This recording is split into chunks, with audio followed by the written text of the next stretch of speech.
તો આ તરફ કેન્દ્રીય ગૃહમંત્રી અમિત શાહ સૌરાષ્ટ્રના પ્રવાસે છે ત્યારે ગુજરાત આવીને સૌથી પહેલા પરિવાર સાથે સોમનાથ મંદિરના દર્શન કર્યા, ત્યારબાદ કોડીનાર અને તાલાલા શુગર મિલના પુનરુદ્ધાર અને આધુનિકરણના પ્રારંભને સાથે ભૂમિપૂજન કર્યું। અમિત શાહે કહ્યું કે શુગર મિલના પુનરુત્થાનથી 10,000થી વધુ ખેડૂત પરિવારના જીવનમાં સમૃદ્ધિના દ્વાર ખુલશે।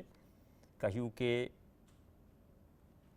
2002ની યાદ કરતા તેમણે કહ્યું કે ગુજરાત ગૌરવ યાત્રા લઈને જ્યારે આવ્યો હતા ત્યારે હું નરેન્દ્રભાઈ અને દિલીપભાઈ ત્રણેય આખી રાત આ જ શુગર મિલમાં રોકાયા હતા। 2002માં ગુજરાત ગૌરવ યાત્રા લઈ નરેન્દ્રભાઈ આયા ત્યારે હું નરેન્દ્રભાઈ ને દિલીપભાઈ ત્રણે આખી રાત આ જ શુગર મિલમાં રોકાયા હતા અને પછી શુગર મિલ બંધ થઈ ગઈ। જેટલી વાર હું કોડીનાર આવું, કોડીનારના ખેડૂતો પકડે કે હવે આનું કંઈક કરો।